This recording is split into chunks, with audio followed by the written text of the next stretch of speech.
Morning everyone. I welcome you all in PSG Research YouTube channel. चलिए बात करते हैं हम लोग 3rd and 4th अगस्त के करंट अफेयर।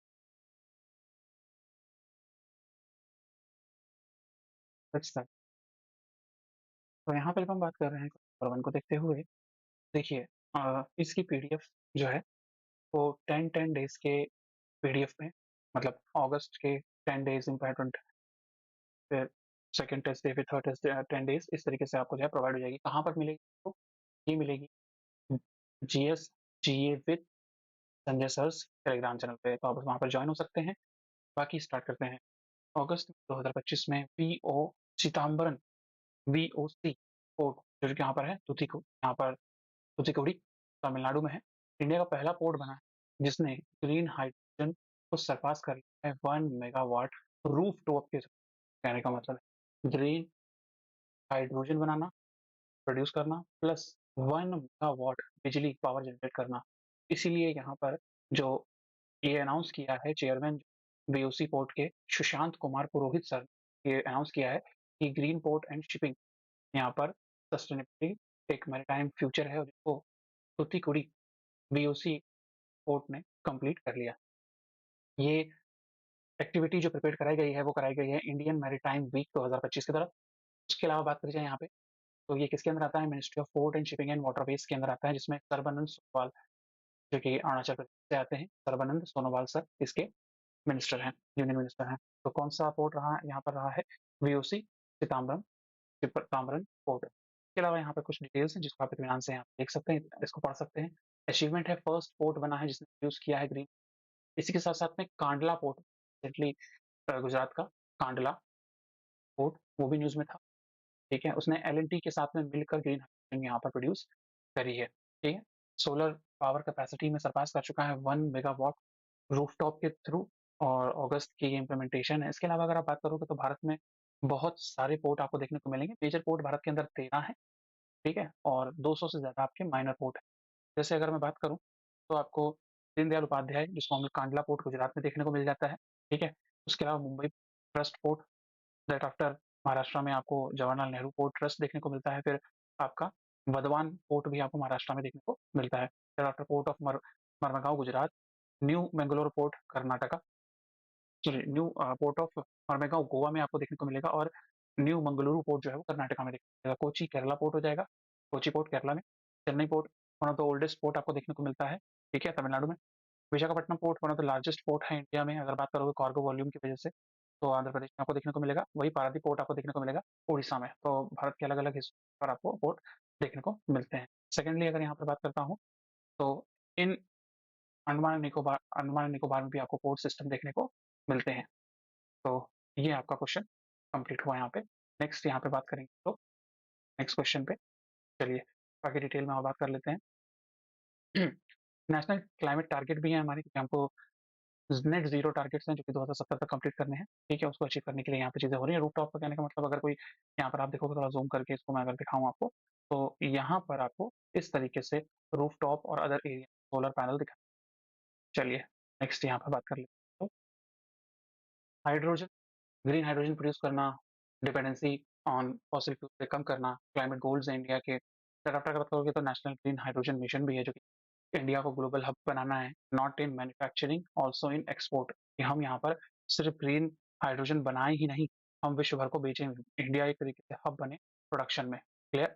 दूसरी अगर हम यहाँ पर बात करते हैं ग्रीन हाइड्रोजन, तो 5 मिलियन मैट्रिक टन 2030 तक का टारगेट है हमारा, और 6 लाख जॉब्स भी पर इस क्षेत्र में क्रिएट करनी है। एडिशनल अप्रोक्सीमेटली ग्रीन हाइड्रोजन से ही हम 125 गीगा वॉट रेन्यूएबल एनर्जी सिर्फ यहाँ पर ग्रीन हाइड्रोजन हम लोग प्रोड्यूस करेंगे। और ये जो जॉब्स हैं रिलेटेड भी यूपीएससी इस बार क्वेश्चन पूछ चुका है। ठीक है, ऑप्शंस में आपको दिया रहता है, उसमें आपको 1 और 2 करके चूज करना पड़ता है। तो ये सारी बातें आपकी नेशनल ग्रीन हाइड्रोजन मिशन के तहत। ये मिशन की नोडल मिनिस्ट्री जो है वो ministry of new and renewable energy है। ठीक है, तो ये सारी बात। चलिए आगे। Green port and shipping conference भी यहाँ पर हुआ है, टाइम वीक भी यहाँ पर मनाया जा रहा है, एंड यहाँ पर नेविक सेल 3 सिटी फॉर पोल्यूशन कंट्रोल भी यहाँ पर लीड किया गया है। इंडियाज मैरीटाइम वीक 2025 जो कि शेड्यूल्ड है इस बार, कहाँ पे है? मुंबई में आपको देखने को मिलेगा, सितंबर और अक्टूबर। यस, देखिए अक्टूबर में यहाँ पर आपको देखने को मिलेगा। तो तमिलनाडु, नेक्स्ट क्वेश्चन में बात कर लेते हैं हम लोग। नेट ज़ीरो टारगेट हम लोगों ने यहाँ पे बता दिया। उसके अलावा देखो port increasingly adopt the green technology, मतलब जो हरित तकनीकी है उसको अपनाएँ। मैरीटाइम विजन्स जो है हमारे, जो समुद्री हमारे मिशंस विज़न है कि टारगेट लेके चलना है 2030 तक हम लोग को, ये स्ट्रेस डालना है सस्टेनेबल पोर्ट के इंफ्रास्ट्रक्चर डेवलप करने पे। जो शिप से होने वाला कार्बन एमिशन है उसको भी यहाँ पर हम लोग को रिड्यूस करना है। नेक्स्ट यहाँ पर बात कर ली जाए क्वेश्चन नंबर 2 में, emerge as hydro power capital of India.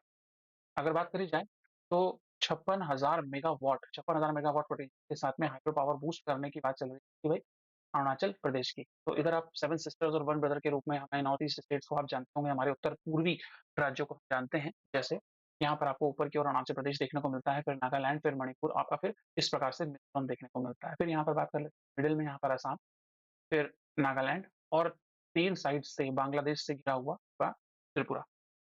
तो ये है क्षेत्र।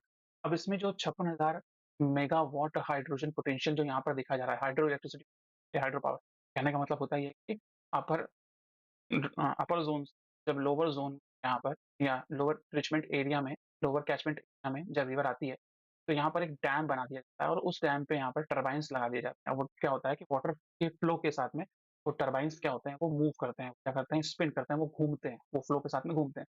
उनके घूमने की वजह से होता ये है कि काइनेटिक एनर्जी से मैकेनिकल एनर्जी और मैकेनिकल एनर्जी से यहाँ पर अल्टीमेटली इलेक्ट्रिसिटी प्रोड्यूस। अब इसी इलेक्ट्रिसिटी को through wires, through hubs, stations, electric stations के थ्रू इसको भेजा जाता है और वहाँ पर इसको ट्रांसफार्मर्स के थ्रू डाउन और अप करके इसको वोल्टेज को मेंटेन किया जाता है और उसके बाद में घरों तक सप्लाई कर दिया जाता है। क्लियर हो गई यहाँ तक बात? तो यहाँ पर 56,000 मेगावाट से हाईएस्ट है इंडिया के सभी यहाँ पर स्टेशंस में। तो हाइड्रो पावर कैपिटल यहाँ पर बनने जा रहा है कौन? अरुणाचल प्रदेश। अगली बात यहाँ पर कर लेते हैं, ये मैप में मैंने डिवीजन आपको दिखा दिया है। तो कंप्लीट यहाँ पर बात करोगे तो 600 मेगावाट का कंप्लीशन हो चुका है, जो कि कामेंग कंप्लीट हो चुका है, नियर बाय कंप्लीशन में कमीशन में है। 2000 मेगावाट सुबर्णश्री रिवर्स हैं ये सब, और 2880 Dibang set India largest hydro project यहाँ पर होने वाला है। 13 और नए प्रोजेक्ट आने वाले हैं जिसका टोटल 15,000 मेगावाट अल्टीमेटली आपको नेक्स्ट 3 सालों में देखने को मिलेगा। मीनवाइल यहाँ पर देखोगे तो इसका वर्थ ऑफ 4,171 करोड़ वर्थ की free power flowing back state को मिलेगी।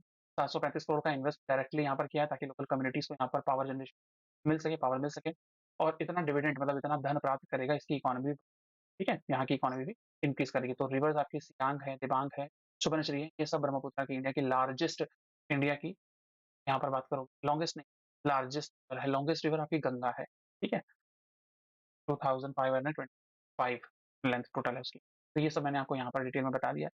चाइना मैसिव डैम डेवलप कर रहा है, अभी रिसेंटली ये बात भी न्यूज़ में थी। तो बहुत सारी चीज़ें मैं यहाँ पर आपके सामने लिख के इसलिए लाता हूँ ताकि मैं आपको यहाँ पर जब बताऊँ तो एडिशनल पॉइंट भी आपको मैं प्रोवाइड करा सकूँ, एडिशनल चीज़ें मैं आपको यहाँ पर प्रोवाइड कर सकूँ, दे सकूँ। तो 3 gorge dam 300 billion kilowatt energy का यहाँ पर एनुअली प्रोड्यूस करेगा। इसको चाइना डेवलप कर रहा है। एनवायरमेंटल कंसर्न्स भी है क्योंकि ये डैम जो कंस्ट्रक्ट किया जा रहा है वो डिस्प्यूटेड लोकल इकोसिस्टम को डिस्प्यूट करेगा, अफेक्ट करेगा एग्रीकल्चर को, खास करके इंडिया में, क्योंकि इंडिया में जो सेडिमेंट फ्लो है उसके चार्ज को वो काफी हद तक अफेक्ट करेगा। क्लियर है? बेल्ट एंड रोड इनिशिएटिव के थ्रू यहाँ पर डेवलप किया जा रहा है ब्रह्मपुत्र को, और अप्रोक्सीमेट 137 बिलियन यूएस डॉलर का यहाँ पर इन्वेस्टमेंट कर रहा है। जुलाई में इसको कमेंस किया है चाइना ने। चलिए आगे बात कर लेते हैं नेक्स्ट। तो इससे अरुणाचल प्रदेश में कितना रेवेन्यू जनरेट होगा भाई? 4,171 करोड़ का फ्री पावर डिविडेंड इतना मिलेगा। ये सारी बातें मैं आपको बता चुका हूँ। इंफ्रास्ट्रक्चर और एम्प्लॉयमेंट भी डेवलप होगा, जिससे हेल्थ, एजुकेशन और लाइवलीहुड फोकस किया जाएगा, and broader community upliftment, skill development opportunities होंगी, रोड डेवलप किए जाएंगे, ब्रिजेस डेवलप किए जाएंगे। ये सारी यहाँ पर बातें करी जा रही है। 2025-2035 को यहाँ पर माना गया है डिकेड ऑफ 10 साल किसका? हाइड्रो पावर का। हाइड्रो पावर जनरेट के लिए इसको 10 साल को यहाँ पर क्या किया गया है? नोटेशन दिया गया। आगे बात कर लेते हैं national electricity plan, Paris agreement, climate deal, जिसमें हम लोगों ने यहाँ पर बात करी कि 2070 तक भारत जितना कार्बन एमिशन करेगा एनवायरमेंट में, उतना ही कार्बन सोक कर लेगा या कार्बन को न्यूट्रलाइज कर लेगा। ठीक है। नेक्स्ट यहाँ पर अगर आप अरुणाचल प्रदेश के मैप को देखें तो यहाँ पर बहुत सारे आपको पास, जैसे कि ज्योग्राफी के लिए बड़ा इंपॉर्टेंट हो जाता है और अदर एसएससी एग्जामिनेशन के लिए बोमदीला, तुंगला, ये आपको क्षेत्र में देखने को मिलेंगे। उसके अलावा ये तुलुंगला और तुंगला, लांबाला, लाशला पास, और आपका यहाँ पर दिहांग पास, ये बड़े इंपॉर्टेंट आपको पास देखने को मिलते हैं। ठीक है।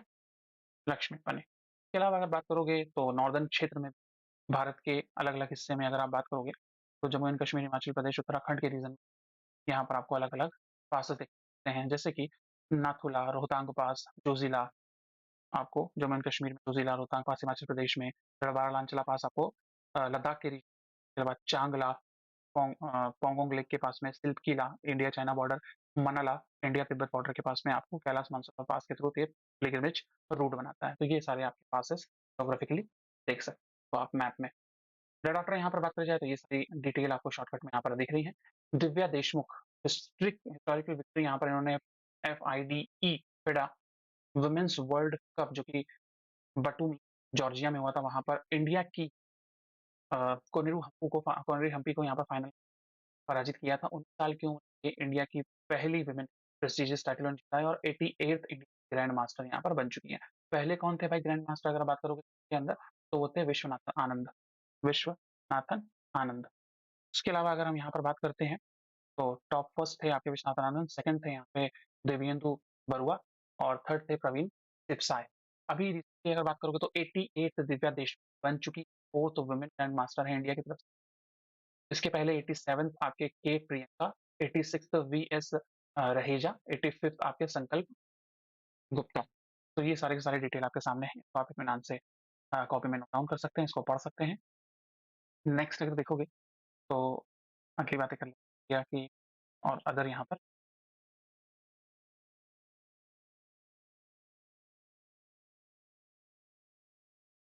दिव्या देशमुख क्लिंच किया है फिडा को वुमेन्स वर्ल्ड कप, जो कि कोनेरू हम्पी को यहाँ पर इन्होंने पराजित किया। Fourth women grand master 88 number की बन चुके हैं यहाँ पर।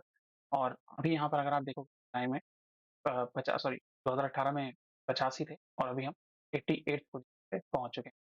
टैलेंट डेवलपमेंट पर इंफ्रास्ट्रक्चर अकेडमी डेवलप की जा रही है, जैसे कि Westbridge Anand chess academy, recently top player stipend scheme चलाई गई है, top national player stipend scheme by the all India chess federation June 2025 में इसको चलाया गया है। इसके अलावा मेंटोरशिप वुमेन राइज हो रहा है, दिव्या देशमुख के अलावा कोनेरू हम्पी, हरिका देवरवल्ली, तो ये सब आपके जो है वुमेन पार्टिसिपेंट आपको देखने को मिलते हैं। नेक्स्ट लेटेस्ट अगर बात करोगे तो यहाँ पर गुकेश के अलावा टॉप 10 में 2 इंडियंस आपको मेल देखने को मिलते हैं, 3 इंडियंस देखने को मिलते हैं, जिसमें अगर बात करोगे तो आप यंगेस्ट वर्ल्ड चैंपियन 18 साल की पर बने 2024 में आर प्रगनंदा अर्जुन इरिगेसी, ये भी एक टॉप प्लेयर वर्ल्ड में देखने को मिलते हैं।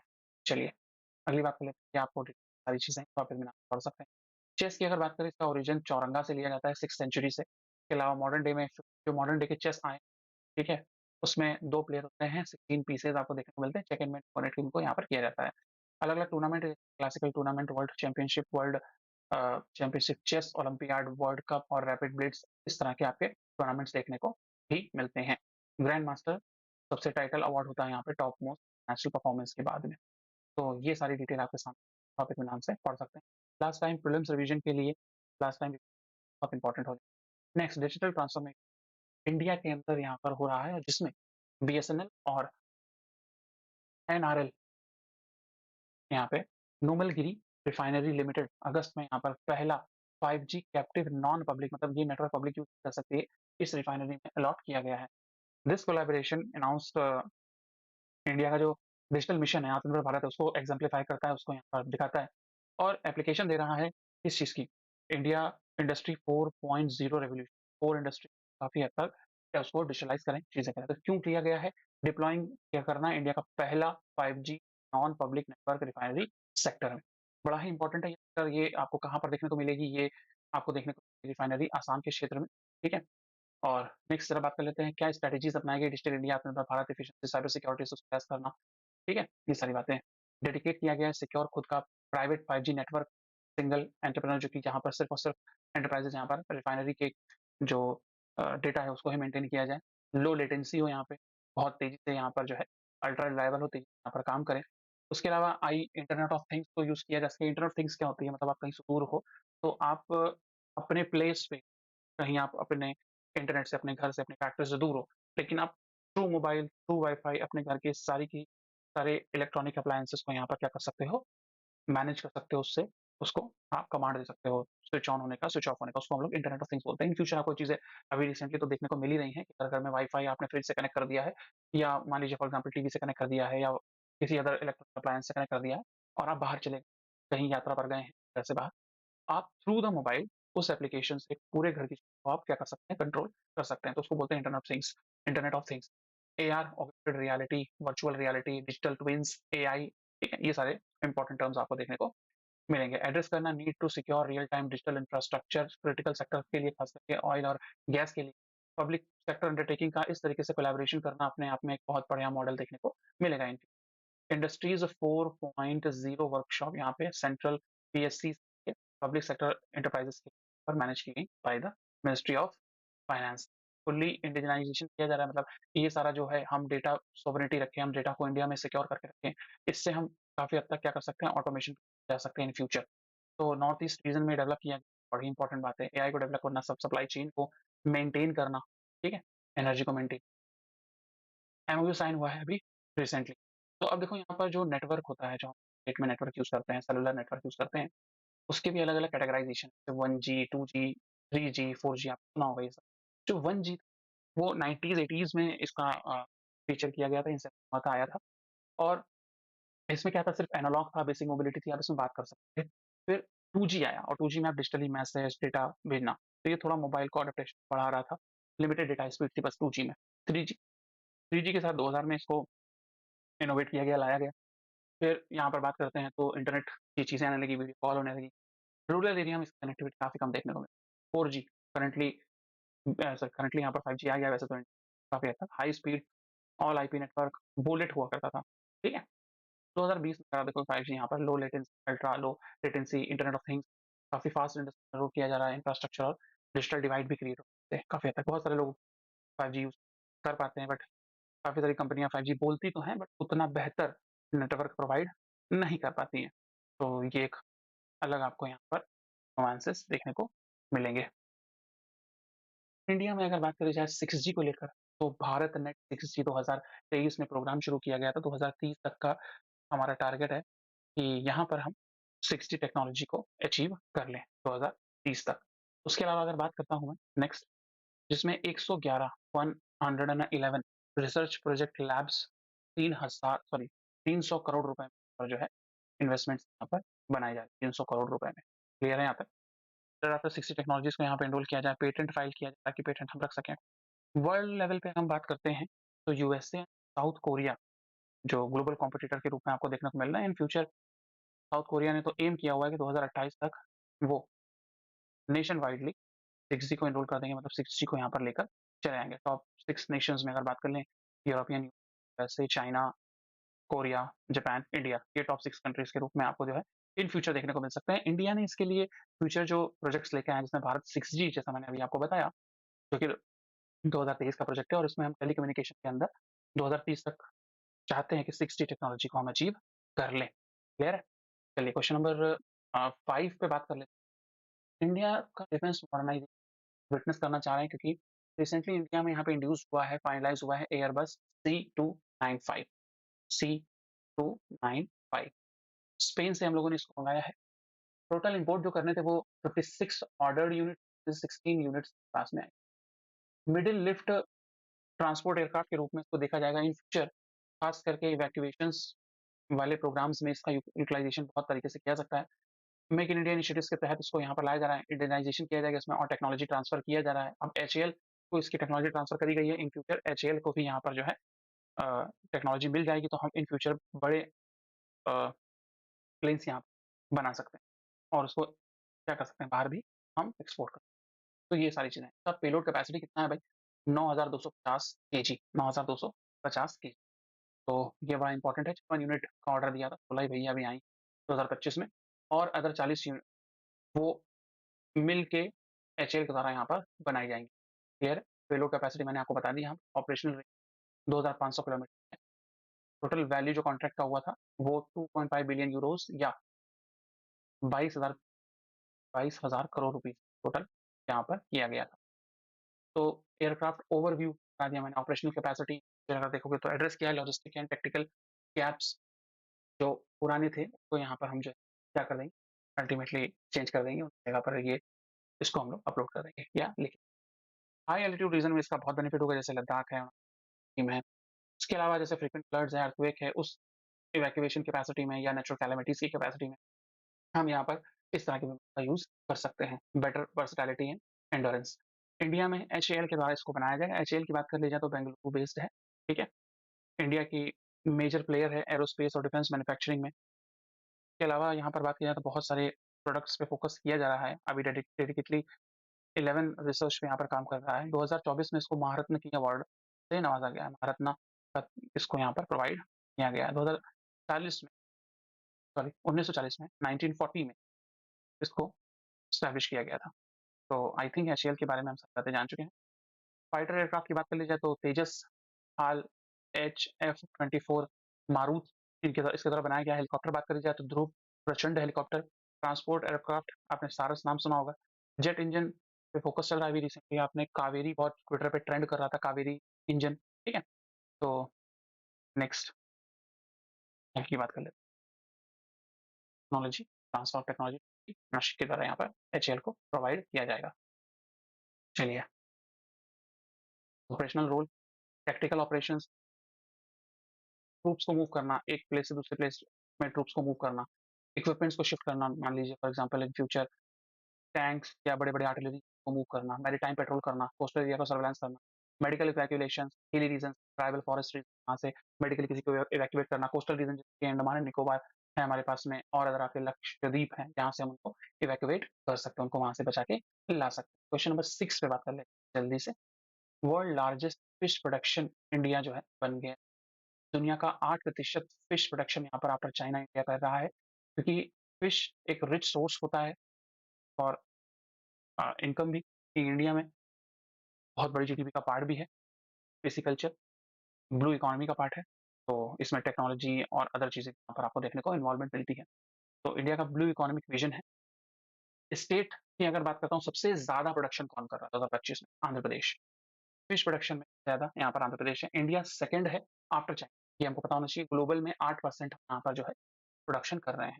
तो 2 गुना यहाँ पर 2013-14 के मुकाबले हम यहाँ पर 60,500 करोड़ रुपए तक का यहाँ पर खाद्य, समुद्री खाद्य निर्यात का मूल्य, मेरा मतलब अल्टीमेटली ओशियानिक यहाँ पर हम प्रोड्यूस कर निर्यात मतलब एक्सपोर्ट, ओशियानिक गुड्स को, ओशियानिक ऑर्डर को।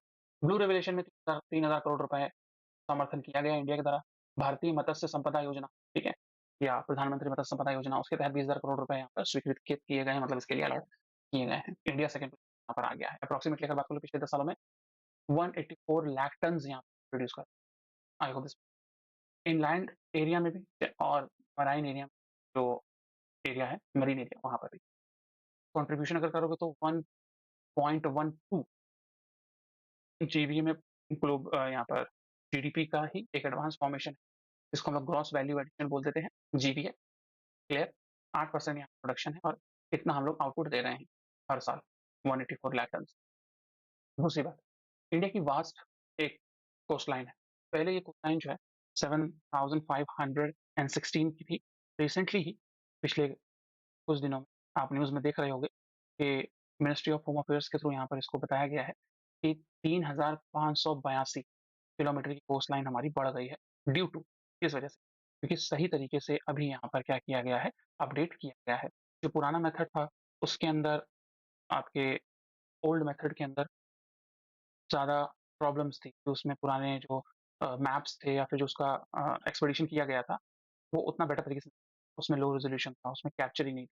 जो नया मेथड अभी किया है उसमें जीआईएस, ग्लोबल इंफॉर्मेशन सिस्टम का यूज़ किया गया है, लिडार, जीपीएस का यूज़ किया गया है और ड्रोन इमेजिंग का भी यूज़, जिसके थ्रू यहाँ पे बताया जा रहा है 3,582, 3,582, ठीक है? हमारी कोस्ट लाइन है और इसको हम कोस्ट लाइन पैराडॉक्स भी बोल सकते हैं, क्योंकि पुरानी कोस्ट और इसमें भी मंथन चल रहा है, ठीक है? 11,098, 11,098 किलोमीटर, 48% से हमारी जो है कोस्ट लाइन यहाँ पर इंक्रीज कर गई है। ये डेटा जो प्रोवाइड किया गया है नेशनल हाइड्रोग्राफिक ऑफिस के द्वारा प्रोवाइड किया, ठीक है? और इसके थ्रू काफ़ी हद तक इस पे क्या इफेक्ट पड़ेगा?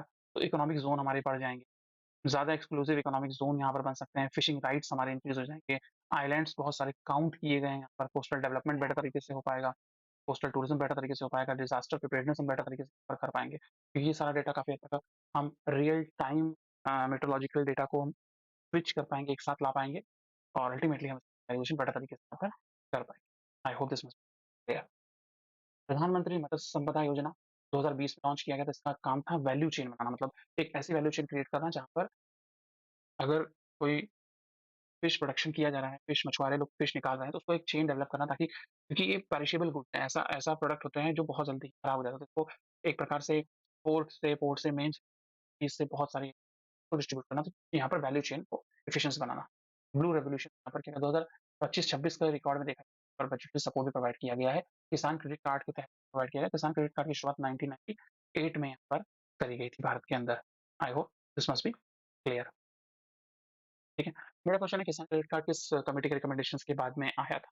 ठीक है। किस कमिटी के रिकमेंडेशन के बाद में यहाँ पर लाया गया था? इस साल की अगर बात करता हूँ, पब्लिक सेक्टर बैंक 1.8% से यहाँ पर जो है डिक्रीज़ देखने को मिला है। ठीक है? चलो, और इम्प्लीमेंटेशन करने की किसान क्रेडिट कार्ड की हम बात करते हैं तो commercial bank, regional rural bank, cooperative bank सभी इसको यहाँ पर इम्प्लीमेंट करते हैं। एलिजिबिलिटी की बात करी जाए तो जितने भी कल्टीवेटर्स हैं, फार्मर्स हैं, टेनेंट फार्मर्स हैं, जो एक किराए की ज़मीन पर अपनी मज़दूरी हैं या यहाँ पर रेंट फार्मिंग कर, ठीक है? तो वो सब यहाँ पर शेयर होल्डर, इवन दो आपका सेल्फ हेल्प एसएचजीज़ भी यहाँ पर शेयर होल्डर कहलाते हैं।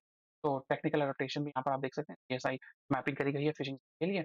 टॉप प्रोडक्शन यहाँ पर इंडिया कर रहा है श्रिम्प के साथ में, दुनिया का सबसे बड़ा प्रोडक्शन कर रहा है श्रिम्प्स, तो झींगा मछली जिसको बोलते हैं, झींगा बोलते हैं, तो प्रोडक्शन प्रेजेंट है। उसके अलावा आंध्र प्रदेश का 70 प्रोडक्शन यहाँ पर हो रहा है और सबसे ज़्यादा प्रोडक्शन फिश में अगर देखोगे तो इंडिया सेकंड पोजीशन पे है और स्टेट में आंध्र को देखने को मिलेगा। I hope this must be clear. तो यहाँ पे मेजर स्टेट कौन से हैं आपके टॉप? आंध्र प्रदेश, अरुणाचल प्रदेश नहीं, आंध्र प्रदेश, वेस्ट बंगाल, ठीक है, Maharashtra, Karnataka, Kerala and then Bihar and then यहाँ पर Chhattisgarh. I hope this much clear. तो ये सारी बातें हम लोग प्रीलिम्स फैक्ट्स हैं यहाँ पर आपको देखने को मिलेंगे।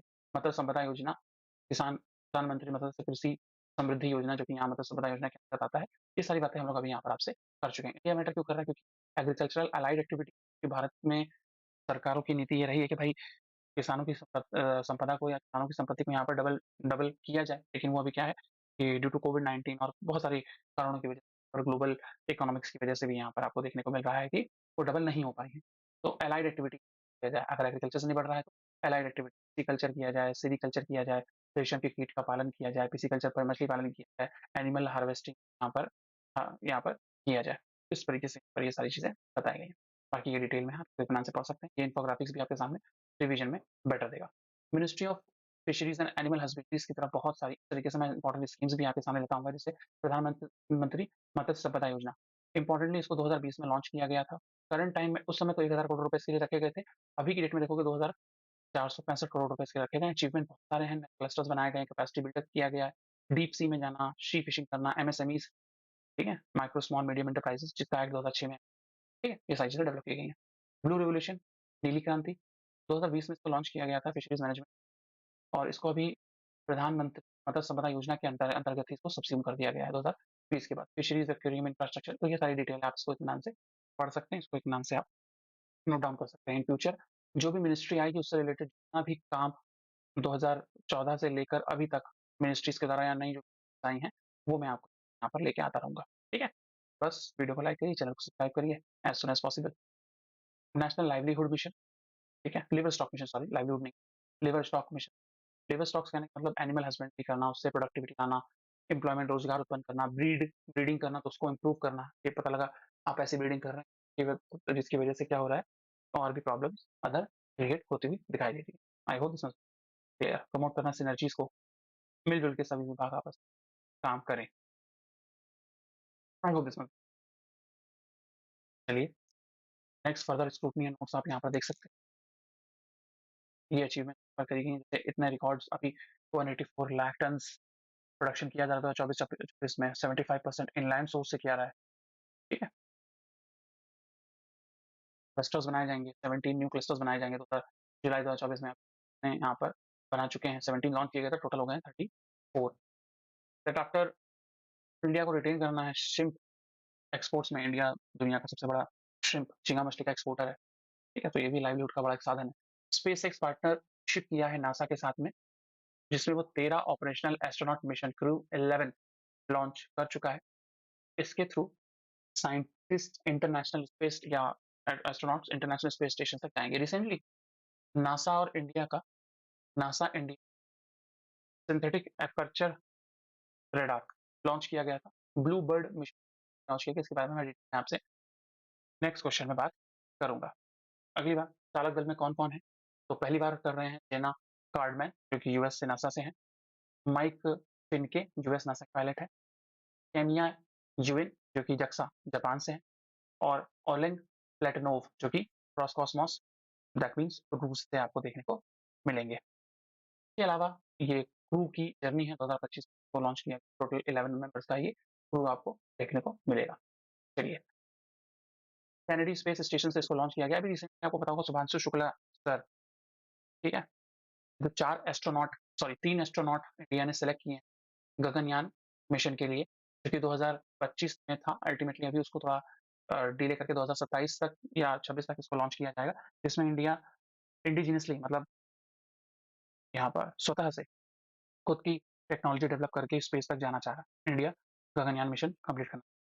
अब इसमें हम बात करते हैं तो रिसेंटली इनका विजिट हुआ है लखनऊ के ये रहने वाले हैं। रिसेंटली इन्होंने axiom mission, yes axiom 4 mission के तहत स्पेस में इंटरनेशनल स्पेस स्टेशन में आया है। उसके अलावा अच्छा, ये राकेश शर्मा के बाद सेकंड बात करोगे एस्ट्रोनॉट है। फर्स्ट इंडियन एस्ट्रोनॉट है जो आईएसएस में विजिट किए हैं इंटरनेशनल स्पेस स्टेशन, और सेकंड एस्ट्रोनॉट है जो स्पेस में गए राकेश शर्मा एक्सियोम मिशन 4 के तहत ये गए। दूसरी बात, बहुत सारे एक्सपेरिमेंट किए मूंग की दाल एंड अदर, और इस तरह के एक्सपेरिमेंट आपको देखने को मिले हैं 18 देता है। तो ये आप देखो पुरानी चीज़ों का जितना रिवीजन करोगे उतना बेटर रहेगा, क्योंकि देखो नई current affair is all about कि आपके सामने रोज़-रोज़ नई थिंग्स चीज़ें आती रहेंगी। लेकिन आपको क्या करना है कि आप पहले चीज़ पढ़ चुके हो, उसको आप काफ़ी हद तक रिवाइज़ करो, नई चीज़ों को उसमें कनेक्ट करने का प्रयास करो। ठीक है? तो नेक्स्ट नासा, रोस्कोसमोस, जक्सा। इंडिया और जक्सा के भी बहुत सारे मिशन कमेंट बॉक्स में आप जक्सा मतलब जापान की यहाँ पे स्पेस एजेंसी। तो इसको आप यहाँ पर कमेंट बॉक्स में कर सकते हैं कि इंडिया और जक्सा जापान के कौन-कौन से मिशन आपको देखने को मिलेंगे इन फ्यूचर। नेक्स्ट ये डिटेल हम इसको आप इत्मीनान से पढ़ सकते हैं। नेक्स्ट क्वेश्चन जो है वो क्लोव सिंड्रोम के बारे में बात कर रहा है। क्यों नहीं? 3 अगस्त ग्लोबल क्लोव अवेयरनेस डे के रूप में जाना जाता है। ये क्लोव सिंड्रोम जो है एक प्रकार का जेनेटिक रेयर जेनेटिक डिसऑर्डर है, जिसमें कॉग्निटल लिम्फो लिपोमैटस आउटग्रोथ हो जाती है, मतलब फैट की आउटग्रोथ, वेन्स आर्टरी वस्कुलर मालफंक्शनिंग मतलब वेन्स और जो आपकी आर्टरीज होती हैं, जो शिरा और धमनी से होती हैं, उनका भी एबनॉर्मेलिटीज़ हो जाती है। इसके अलावा मालफंक्शन एपिडर्मिस स्किन की मालफंक्शनिंग और स्केलेटल एबनॉर्मेलिटीज़ आपको देखने को मिलती है। दुनिया भर में ग्लोबली 200 केसेज़ हैं। 2009 में पहली बार इसको 2007-9 में इसको देखा गया था, और 10 लाख में 1 मिलियन एक केस यहाँ पर देखने को मिलता है। अवेयरनेस है इस यहाँ पर ये बता रहा हूँ। क्लोव का घटक, क्लोव्स का फुल फॉर्म यहाँ पे हिंदी में आपके सामने, यहाँ पर आपको इंग्लिश में देखना। ये जेनेटिक डिसऑर्डर है, क्योंकि मोज़ाइक म्यूटेशन हो जाता है। जीन है वो इस तरीके से आपस में क्या हो जाती है, वो उलझ जाती है। अब जीन क्या होता है, ये भी अगर आपको देखना हो तो आपको पता होगा भाई सेल होता है। सेल के मिडल में न्यूक्लियस होता है, एकदम सेंटर में यहाँ पर आप देखोगे तो वो सेंटर होता है, और इसी सेंटर में इस तरीके से क्रोमोसोम, ठीक है? इस क्रोमोसोम्स में क्या होता है कि डीएनए इस तरीके से उलझा हुआ होता है आपस में, ठीक है? इस डीएनए को जब खोला जाता है तो इस तरीके से ये डीएनए होता है। तो इसमें न्यूक्लियोटाइड और न्यूक्लियस बहुत सारे होते हैं, ठीक है? मैं उसमें नहीं जाता, बट एक बताऊँ, और इन्हीं पर जीन्स पाए जाते हैं, और ये जीन्स इस तरीके की जेनेटिक इन्फॉर्मेशन होती हैं जो पेरेंट्स से अपने ऑफस्प्रिंग में, अपने बच्चों में यहाँ पर जाती है। क्लियर हो गई सारी चीज़? उसमें एक जीन का नाम है PIK3CA, पिका3 का, इसको आप इस तरीके से बोल सकते हैं PIK3CA, ठीक है? ये इसमें अनकंट्रोल्ड सेल ग्रोथ हो जाती है, जिसकी वजह से कभी फैट, ठीक है? कभी आपका टिश्यूज़, कभी वेसल्स में लिम्फेटिक आर्टरीज़, और कभी स्किन, या तो कभी आपके सभी एक साथ भी हो सकते हैं, एब्नॉर्मैलिटीज़ देखने को मिलती है। इस तरीके से आउटग्रोथ आपको देखने को मिलती है। चलिए, ये इस तरीके से ओवरग्रोथ आपको देखने को मिल रही है। ठीक, क्लियर। एमआरआई और सीटी स्कैन के थ्रू इसका पता लगाया जाता है, अल्ट्रासाउंड, सॉफ्ट टिश्यूज़ इस तरीके से मालफंक्शंस होते हैं, तो इसको देखा जा सकता है। करंटली इसका कोई केयर नहीं है, तो इसके लिए कोई मैनेजमेंट इसका यही है कि आप ऑपरेशन के थ्रू, सर्जिकल एडवांसमेंट के थ्रू इसको, या रेडियोलॉजी के थ्रू, दैट मीन्स एक तरीके से इसको आप क्या कर सकते हैं, मिटा सकते हैं, कम कर सकते रिहैबिलिटेशन में मोबिलिटी फंक्शंस को इंडिपेंडेंट किया जाता है। हिस्टोरिकली देखोगे 2007-9 में पहले केसेस देखने को मिले, ठीक है?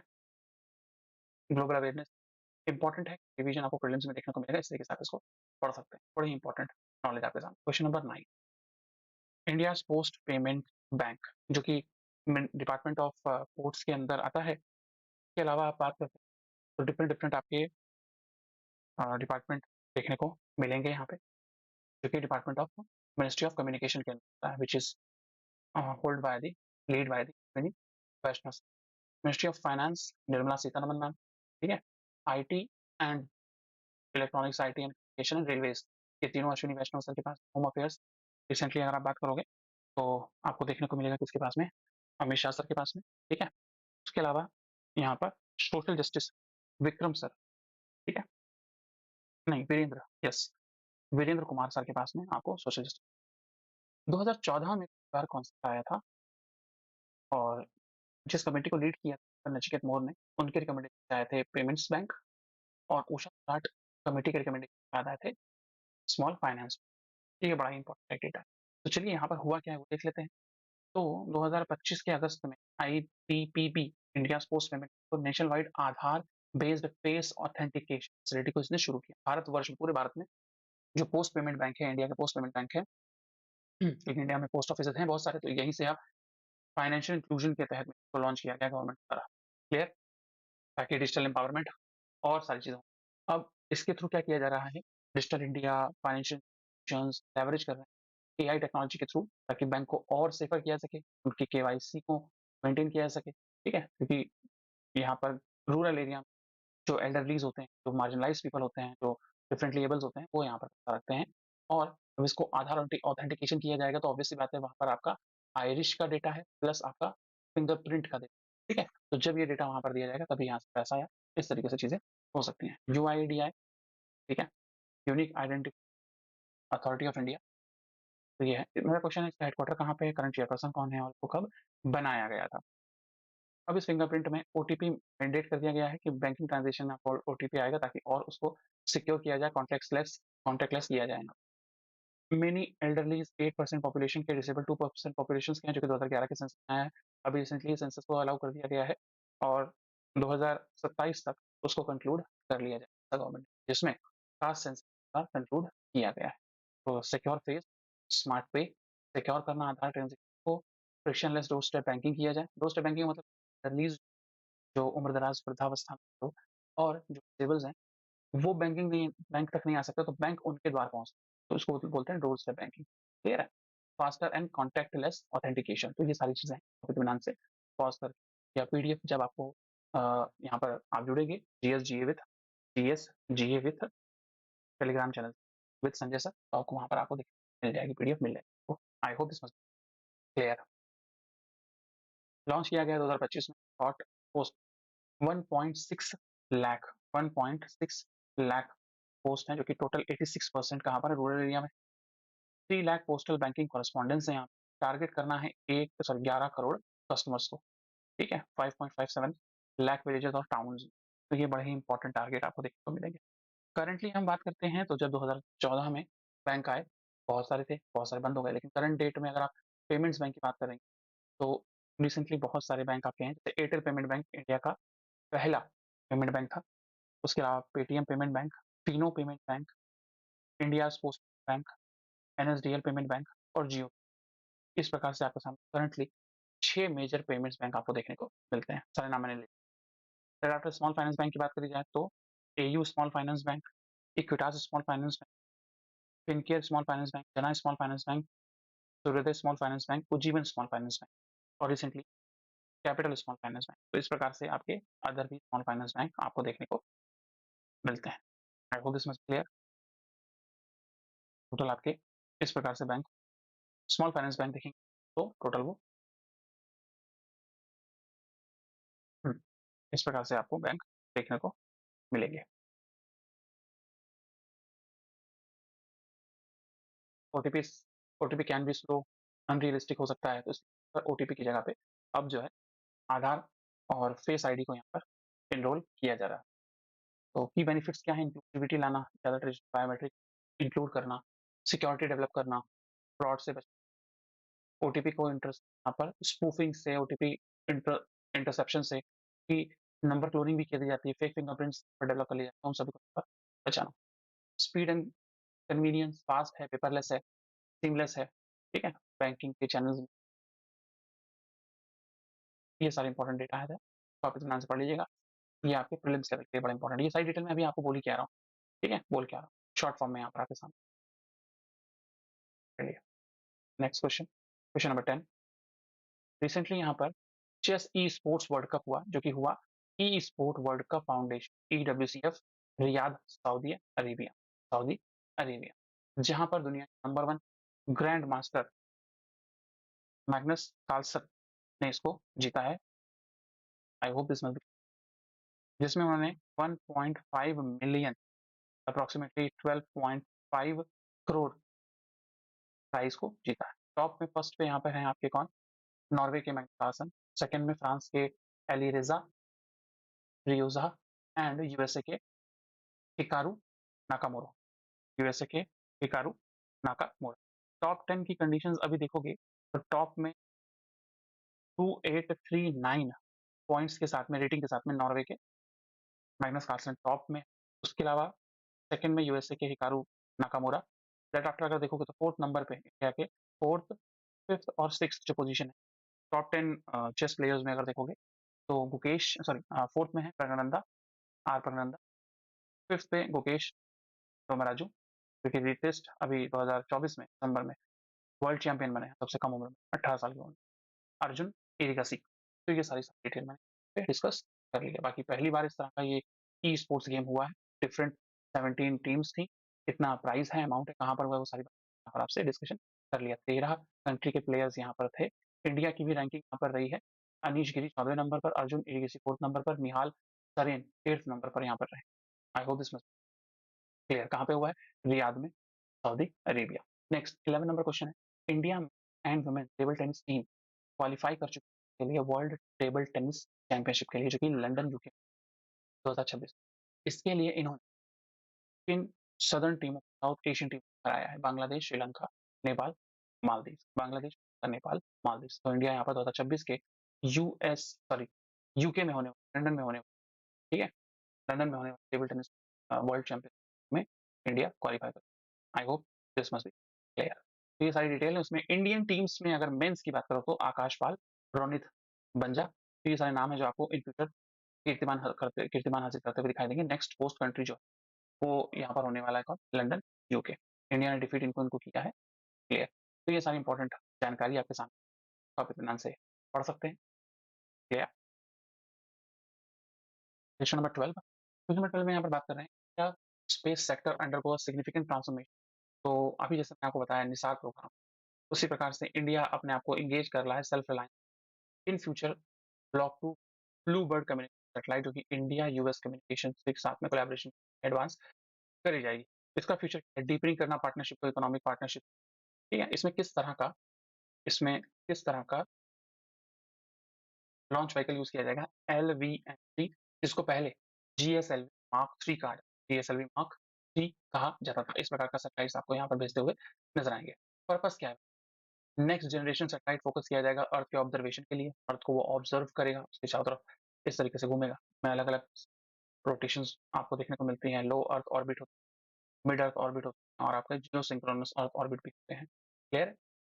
इनहेंस करेगा क्वांटम सिक्योर करना, कम्युनिकेशन को सिक्योर करना, high resolution synthetic aperture radar image high resolution provide की जाएगी। इसको डेवलप किया जा रहा है इसरो के द्वारा, जो कि इंडिया का लीडिंग स्पेस एजेंसी है, जिसको इनको स्पार्क के रूप में डेवलप किया गया था 1969 15 अगस्त।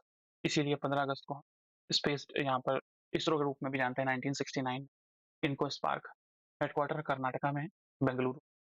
इसके अलावा बहुत सारे मिशन इसने रिसेंटली यहाँ पर किए हैं। तो पहला तो ऑब्वियसली बात है आर्यभट्टा किया था, that after Chandrayaan 1, Chandrayaan 2, Mars orbit mission, mom. Latest satellites भी बहुत सारी इंडिया ने लॉन्च किए हैं, जैसे कि इनसेट, जिसको हम इंडियन नेशनल सैटेलाइट सिस्टम कहते हैं, जिसमें नेविक सैटेलाइट है, ठीक है। इसमें बहुत सारी सैटेलाइट का एक कॉन्ग्रीगेशन, एक क्लस्टर, एक ग्रुप है, तो हम एक एक पोजीशन पे लॉन्च कर रहे हैं, ताकि इन फ्यूचर हम खुद खुद का GPS डेवलप कर सकें। ग्लोबल पोजिशनिंग सिस्टम को भी हम यहाँ पर भारत में सेल्फ डेवलप कर। करंटली इसरो की लीडरशिप जो है वो वी नारायण सर के पास में। अभी रिसेंट आपको वीएसएस के बारे में भी डिटेल में बताया था, ठीक है। Satish Dhawan space station chairperson कौन है? चलिए कमेंट बॉक्स में रिप्लाई। तो ये सारी, अच्छा इसमें आई सेट बड़ा इंपॉर्टेंट है, initiative on critical and emerging technologies space space situational awareness agreement 2023 में। एक आर्टिमिस आर्टिमिस मिशन भी है, क्या है कमेंट बॉक्स में रिप्लाई। बड़ा इंपॉर्टेंट, सारा भी रिसेंट किया इसरो सिंथेटिक अपर्चर रेडार, ठीक है, ये लॉन्च किया था रिसेंट जुलाई में 2025। तो स्पेस सेक्टर में रिफॉर्म लाना, ये काम किया गया डिप्लोमेसी के अंदर। India US civil space joint working group बनाया गया अभी रिसेंटली ही नासा की हेल्प के थ्रू। सुधांशु शुक्ला सर, क्योंकि 3 एस्ट्रोनॉट इंडिया ने चूज़ गगनयान के तहत, उसमें सुधांशु सर को भेजेगा, तो उसमें उनको एक ऑन बोर्ड एक्सपीरियंस के लिए आईएसएस में भेजा गया था, ठीक है। आईएसएस क्या है भाई? इंटरनेशनल स्पेस स्टेशन, ठीक है। चलिए, आई hope this must be clear.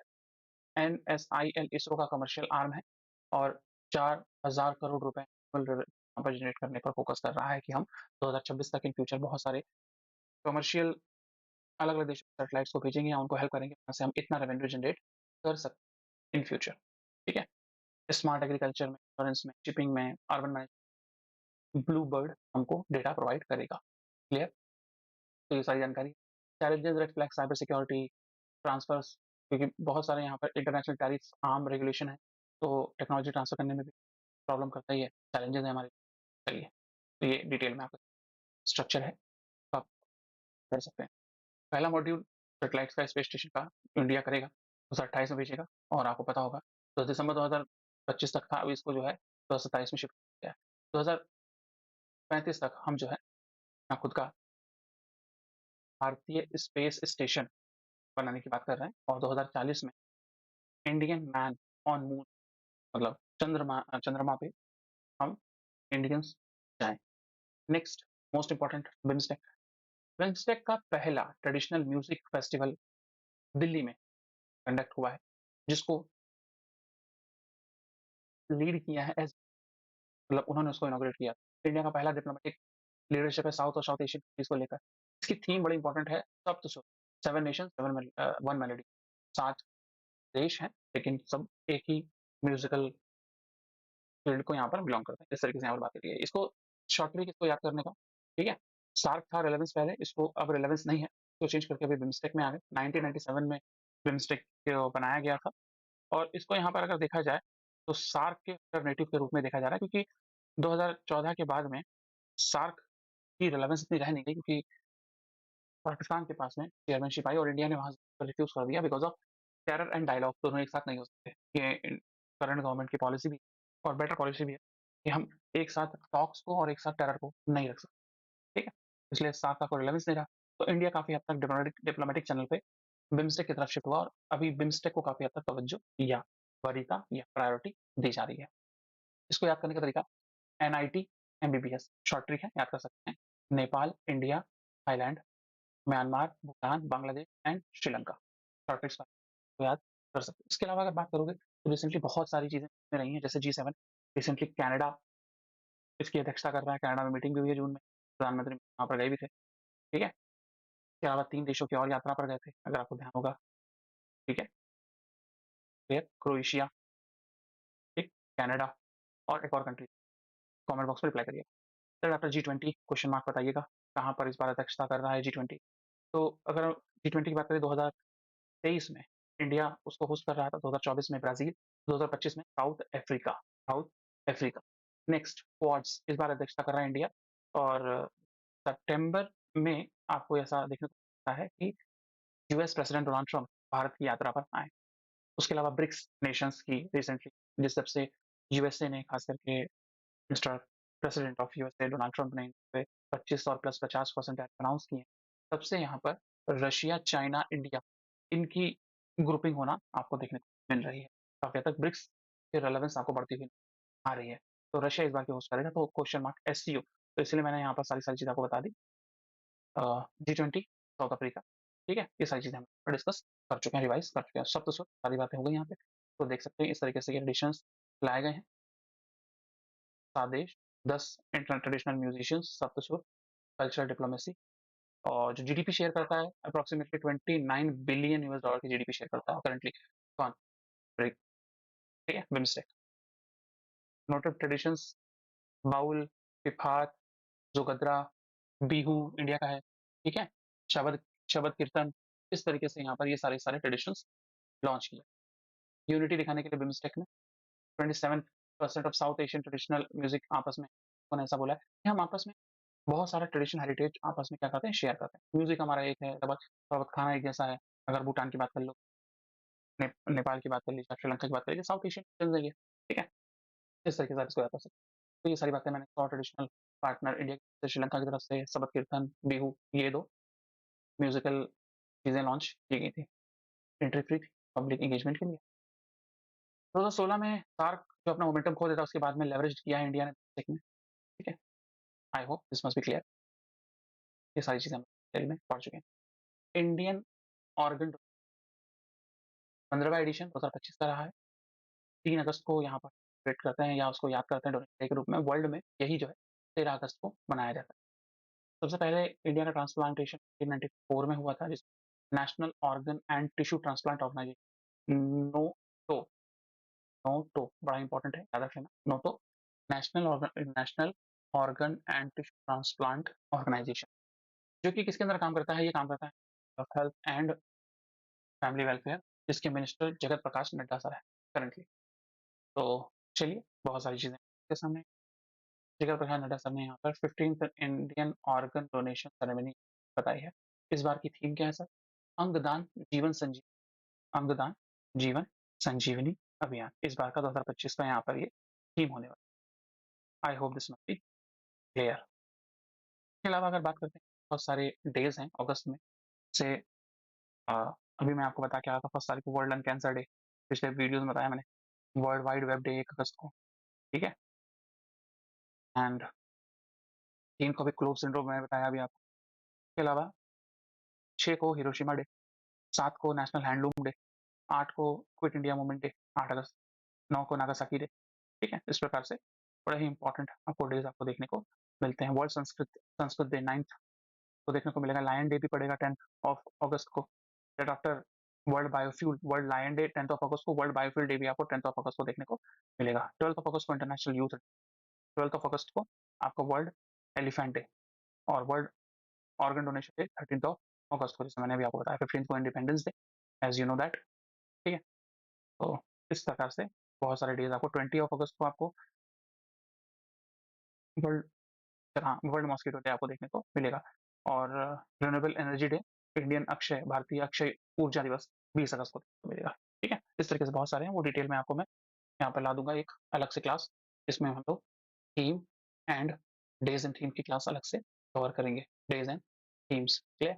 चलिए, तो ये बातें मैंने आपको बताई सारी डिटेल में। इंडिया में गैप अगर देखिए, इंडिया फेस कर रहा है बहुत बड़ा गैप, कि इंडिया में अभी 63,000 लोगों को किडनी की जरूरत है, 22,000 लोगों को लिवर ट्रांसप्लांट की जरूरत है, बट डोनेशन रेट जो है 1 पर्सन पर मिलियन है। मतलब 1 पर्सन 10 लाख लोग जो डोनेशन करते हैं। तो मैं अगर मार्च 2020 की बात कर ले, तो इतने लोग अभी अवेट में हैं, ठीक है, वेटिंग लिस्ट में। तो ये बहुत बड़ा एरिया है, ठीक है।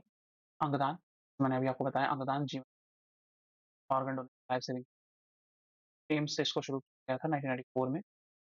और नेक्स्ट यहाँ पे बात कर लीजिए, तो ट्रांसप्लांटेशन ऑफ ऑर्गन 2011 में छोटा ब्रेन डेथ लीगली यहाँ पर माना जाता है। व्यक्ति की ब्रेन डेथ हो, उसको लीगली भाई वो डेथ हो, और उस व्यक्ति के ऑर्गन को किसी और व्यक्ति, जरूरतमंद व्यक्ति ट्रांसफर किया जा सकता है, ये यहाँ पर लीगलाइज की।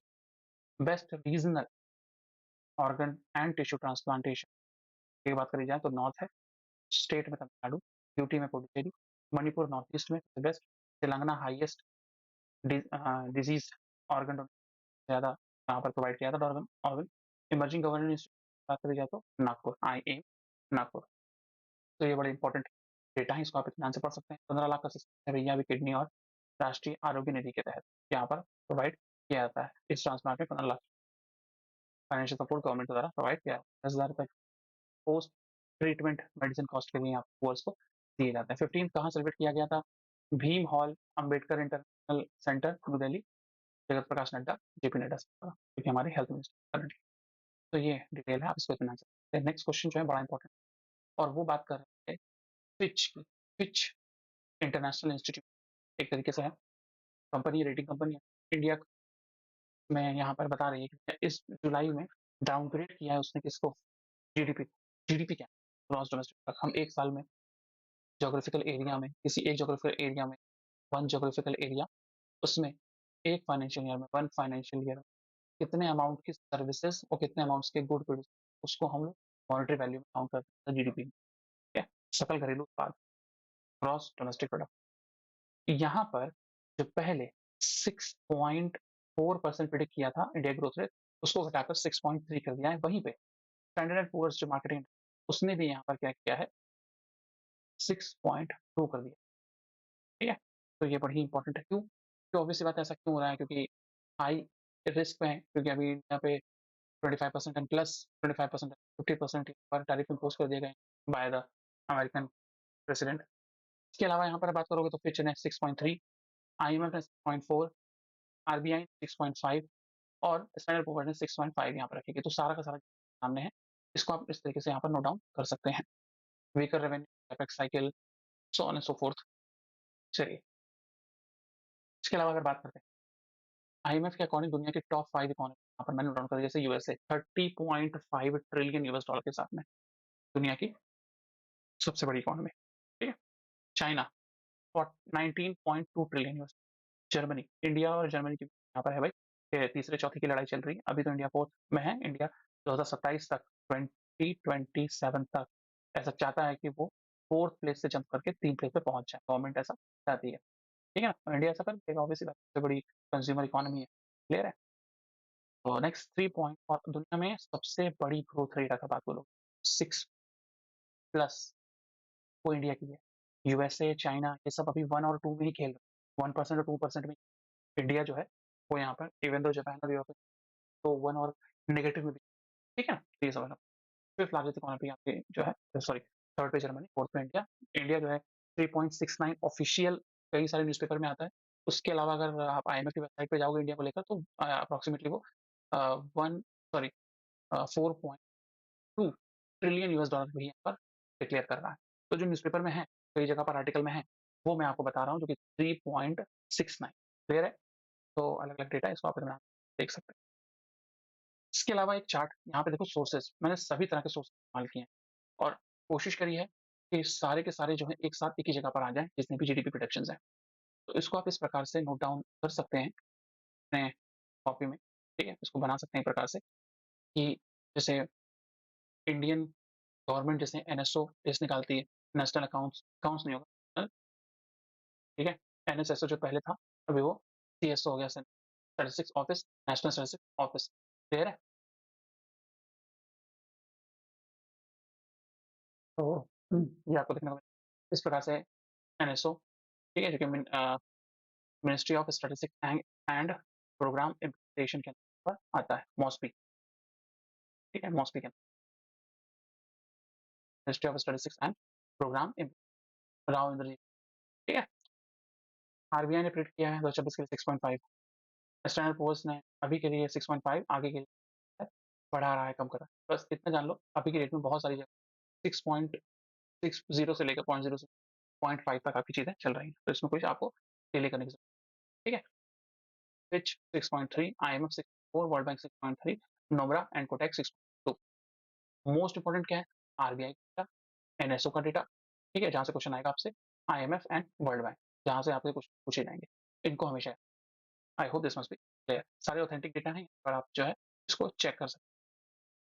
क्लियर। लाइव मिनट्स के लिए आपके आउटलुक बुक से, जो कि आईएमएफ की भी आउटलुक आता है। ठीक है, बिजनेस स्टैंडर्ड ट्रिब्यून, राउटर्स, तो इस राइटर्स यहाँ से भी। आईएमएफ की बात करते हैं, सॉरी, आरबीआई। आरबीआई का एक्ट 1 अप्रैल 1935 में आरबीआई को बनाया गया। नेशनलाइजेशन 1949 में इसका हुआ। हेडक्वार्टर मुंबई में है। ऑफिस टोटल इसके 31 है। 27 लोकल ऑफिस है, 4 जोनल ऑफिस है, लोकल या रीजनल ऑफिस बोल देते हैं, और एक हेडक्वार्टर है। बोर्ड ऑफ डायरेक्टर की बात करें, 21 है, 5 ऑफिशियल, नॉन ऑफिशियल है, 1 गवर्नर और 4 डेप्यूटी गवर्नर देखते हैं। और करंटली आरबीआई के गवर्नर कौन है? हैरोत सर है। ठीक है, पता होना चाहिए।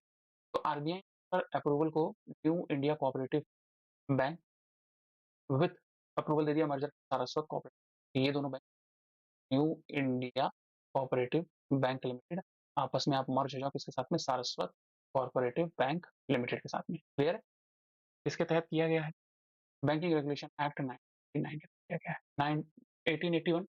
ये है negotiable instrument.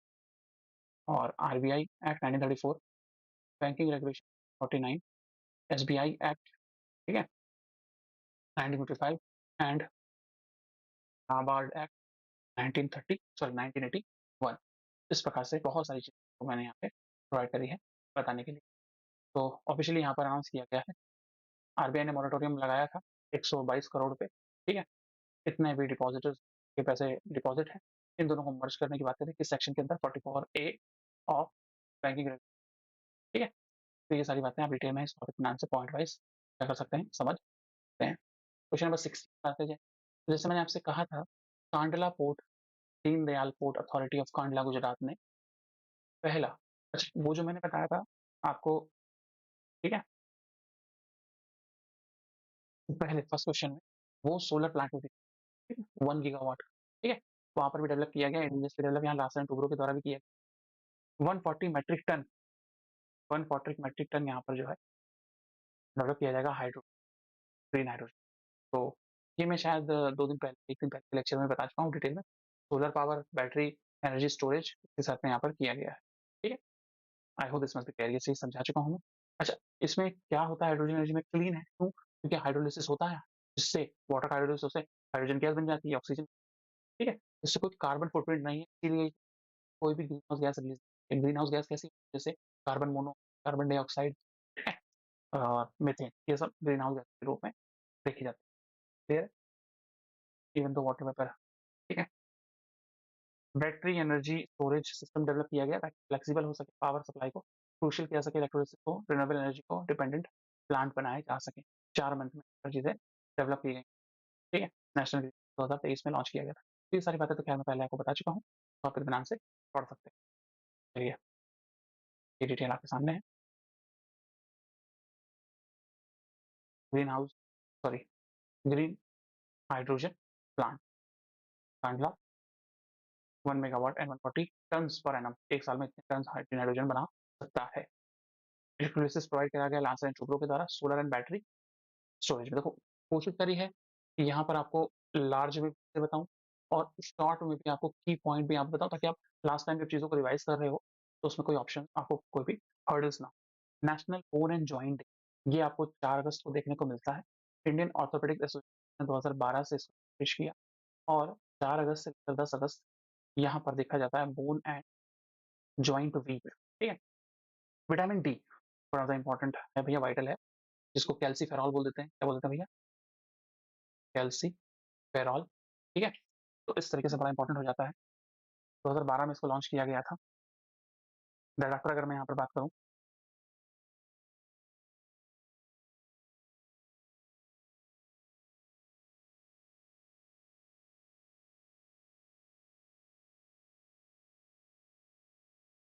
Bone and joint week 4 से 10, तो विटामिन ए, इसको हम रेटिनॉल बोल देते हैं।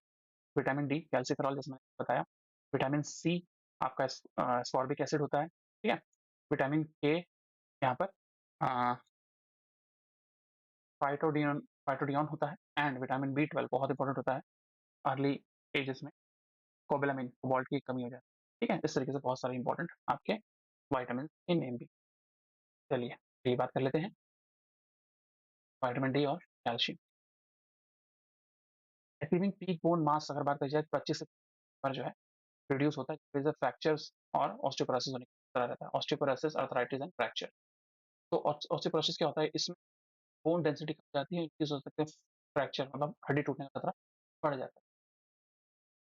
Post menstrual women's and early elderly men, ज़्यादातर जो महिलाएं होती हैं जो 40 की एज पार कर जाती हैं और 45 की एज पास कर जाती हैं उनमें, और जो अप्रोक्सीमेटली 50 की एज पास कर जाते हैं उन पुरुषों में ज़्यादा देखने को मिलता है। तो इसके लिए भैया विटामिन डी प्लस सनलाइट बहुत जरूरी। सर्केडियन रिदम वो, सर्केडियन रिदम रिदम को वो क्या करते हैं, बेटर करते हैं, ठीक है। तो बड़ा ही इंपॉर्टेंट आपको है। Next detail, Indian orthopaedic association 1955 में बनाया गया था, लार्जेस्ट प्रोफेशनल ऑर्गेनाइजेशन है। तो ये सारी डिटेल आप इसको ध्यान से रोक के पढ़ सकते हैं। विटामिन डी और कैल्शियम की जरूरत आपको देखने को मिलती है। Question number 18, ministry of mines ने 7 प्रीमियर इंस्टीट्यूट को, इंडियन इंस्टीट्यूट आईआईटीज को, और 3 मतलब यहाँ पर जो है आपके 3 जो सॉरी 4 आईआईटी है और 3 रिसर्च एंड डेवलपमेंट लेबोरेटरीज जिनको सेंटर ऑफ एक्सीलेंस का यहाँ पर क्या दिया है, तमगा दिया है, एक तरीके से उसको माना है नेशनल क्रिटिकल मिनरल मिशन के तहत।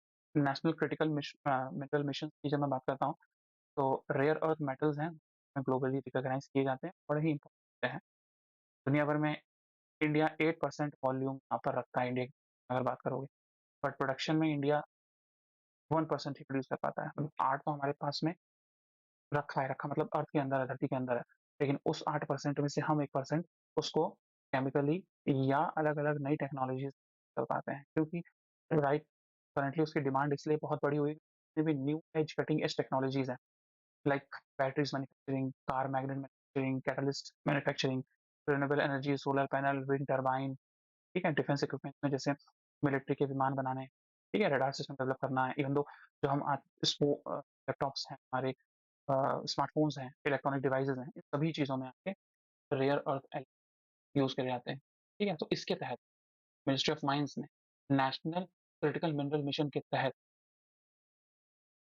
रिसर्च एंड डेवलपमेंट लेबोरेटरी को सेंटर ऑफ एक्सीलेंस से यहाँ पर पॉइंट की। क्लियर है, समझ में आ गया? इसके लिए आउटले रखा गया है यहाँ पे 34,300 करोड़ रुपए माइंस के द्वारा। टोटल लिस्ट यहाँ क्रिटिकल मिनरल्स जो किए गए 24 तो लिस्टेड MMDR एक्ट के तहत। चलिए जरा देख लेते हैं कितने मिनरल्स हैं। तो क्रिटिकल मिनरल्स की बात करते हैं तो मिनिस्ट्री का काम आउटसोर्स करना, ऑब्जेक्टिव देखिए जो फंडिंग यहाँ पर इतना पैसा को किया जाता है, एक्सप्लोरेशन कर जल सर्वे से भैया बात कहाँ कहाँ पर क्रिटिकल मिनरल एक्सप्लोर करना, उनको निकालना, उन पर रिसर्च करना और उनको ऐसा कैपेबल बनाना कि इनके पास में अभी स्टोरेज तो है लेकिन हम 1% ही प्रोड्यूस कर रहे हैं, इस 1% को बढ़ाना, क्लियर है, आउटकम जो है बेटर हो सके, ताकि हमारी डिपेंडेंसी चाइना पे ना हो। चाइना क्योंकि यहाँ पर आए दिन क्या करता है, प्रेशराइज करता है कि भाई अगर उससे किसी प्रकार से कोई भी कॉन्फ्लिक्ट होगा इन फ्यूचर तो वो इंपॉर्टेंट सप्लाईज को यहाँ पर चोक कर दे, बंद कर दे, ठीक है। और कौन कौन से, IIT बॉम्बे, मद्रास में, चल महाराष्ट्र में, ऑप्शन में एक सेकेंड, हाँ ऑप्शन में मद्रास था, ये नहीं है, ठीक है, नॉट इन, नहीं है, ठीक है, वही मेरे मद्रास दिमाग में आया था। तो IIT Bombay, Madras, IIT Hyderabad, Telangana, IIT ISM Dhanbad, ठीक है, IIT रुड़की, उत्तराखंड। तो ये बड़ा ही एक इंपॉर्टेंट चीज आपको देखने को मिलेगी। उसके अलावा Indian institute of metals and material technology IIMT Bhubaneswar, CSIR national metrological laboratory Jamshedpur Jharkhand, non ferrous material technology development centre Hyderabad Telangana, इनको यहाँ पर डेवलप किया गया। इन फ्यूचर हम solar, mobile, mobility transition, defence, space sector, यहाँ पर हम मिनरल्स का यूज कर सकते हैं। इसके लिए यहाँ पर नवंबर में मिनिस्ट्री ने अपना एक्ट लाया था, इसमें 30 क्रिटिकल मिनरल्स बताए थे, जैसे कि beryl, cadmium, cobalt, gallium, graphite, lithium, nickel और भी अलग अलग मिनरल्स। क्लियर, इस एक्ट को यहाँ पर डिफाइन किया गया है minerals mines and mineral development regulation 1957, clear, जिसके तहत यहाँ पर नेशनल क्रिटिकल मिनरल लॉन्च किया गया कैबिनेट 2025 में इसी बार, जिसमें अलॉट किए गए 300 करोड़ रुपए और टोटल आउटले इसका रखा गया, पूरा आउटले रखा गया है 7 साल का 34,300 करोड़ रुपए। आई hope this must be clear, जिसके तहत एक 1,200 एक्सप्लोरेशन किए जाएंगे जॉलजिकल सर्वे के साथ में मिलकर। मतलब भारत में जो जॉलजिकल जो सर्वे करता है और मिनरल्स और इन सब खोजबीन करता है क्रिटिकल मिनरल, उसके साथ में मिलकर। तो ये बड़ा इंपॉर्टेंट क्राइटेरिया है जो आपको बताया। रिसेंटली 2 तारीख को प्रधानमंत्री वाराणसी में जाके 9.7 करोड़ फार्मर्स के बैंक अकाउंट में 20th, हाँ 20th इंस्टॉलमेंट यहाँ पर करते हैं प्रधानमंत्री किसान सम्मान निधि की। क्लियर हो गया, जिसमें 20,500 करोड़ रुपए पर 9.7 करोड़ फार्मर के खातों में भेजे जाते हैं। क्लियर हो गया यहाँ तक।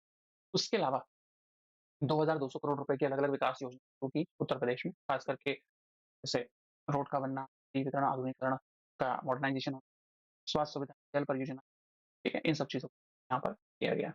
सीएम योगी आदित्यनाथ और गवर्नर आनंदीबेन पटेल पहुँचे, ठीक है? चलिए, कौन-कौन से infrastructure, Varanasi, Bhadohi road, Chitauni, Shahul, Tankeshwar road, railway overbridge बनाना, तो ये सारे। उसके अलावा पावर सेक्टर की बात करी जाए, 880 करोड़ इंडल्ज किए गए स्मार्ट डिस्ट्रीब्यूशन प्रोजेक्ट में। एजुकेशन में 53 schools building, digital district library develop करना, फाउंडेशन स्टोन डालना, ठीक है? स्टोन। हेल्थ केयर में रोबोटिक सर्जरी, स्कैन, ये सारी सारी चीज़ें मालवीय कैंसर सेंटर डेवलप की जाएंगी। होमी भाभा कैंसर हॉस्पिटल भी लाई जाएंगी, ठीक है? टूरिज्म के लिए 8 रिवर फ्रंट को डेवलप किया जाएगा, कलिका धाम डेवलप, इस प्रकार से सारी की गई। चलिए, तो ये पीएम किसान। अब प्रधानमंत्री किसान सम्मान निधि में 6,000 रुपए फंड किया जाता है, टोटली गवर्नमेंट के द्वारा फंड, सेंट्रल गवर्नमेंट के द्वारा फंड किया जाता है, ठीक है? डायरेक्ट यहाँ पर डायरेक्ट बेनिफिट ट्रांसफर यहाँ पर किया था, उनके खातों में पैसा भेजा जाता है। I hope this must be clear. 20th instalment था, डेट और उसके अलावा ये सारी चीज़ें डिस्कस कर चुका हूँ, ठीक है? PM Kisan, e Mitra, AI chat box, ये पहले आपके करंट अफेयर बन चुके। 20th question, Hungarian grand prix recently Hungary में हुआ है, ठीक है? जहाँ पर British driver Lando Norris McLaren clinch ने पर करी है। टीममेट ऑस्कर पिस्टरी सेकंड रहे, मर्सिडीज के जॉर्ज रसल थर्ड रहे। तो ये एक न्यूज़ है फॉर्मूला F1 रेस से रिलेटेड, ठीक है? जिसको आप यहाँ पर देख सकते हैं, थर्ड कॉन्सेक्यूटिव फिनिश आपको देखने को मिलेगी, ये बड़ी इंपॉर्टेंट है। कब शुरू किया गया? 1987 में। इंडिया में भी डेवलप किया गया था, ग्रेटर नोएडा में, लेकिन अभी वो उतना हो नहीं पाया, ठीक है? तो ये इंपॉर्टेंट है। खेलो इंडिया में ब्रांड इंडिया मिशन यहाँ पर लाया जाएगा। खेलो इंडिया में कितने यूनिवर्सिटी गेम्स, यूथ गेम्स, ठीक है, और कोस्टल गेम्स आ चुके हैं? तो क्वेश्चन है मेरा, कितने गेम्स आ चुके हैं और लेटेस्ट जो बिहार में गेम्स हुए उसमें टॉप 3 थी, आप कमेंट बॉक्स में लिखना, ठीक है? चलिए, आई hope this must be clear. आपको टॉपिक समझ में आया, सारी चीज़ें समझ। तो ज़्यादा से ज़्यादा वीडियो को लाइक करिए, शेयर करिए, एफर्ट्स में डाल दीजिए एफर्ट को। यहाँ पे आप जित मैं ये एफर्ट ले रहा हूँ, उन सभी एफर्ट आपके रिकॉग्निशन और आपके सपोर्ट के बिना कुछ नहीं होगा, ठीक है? इसलिए आप ज़्यादा से ज़्यादा वीडियो को लाइक करिए, शेयर करिए, चैनल को सब्सक्राइब करिए। Thank you, God bless you all, bye bye, take care, thank you for watching the video, all the best.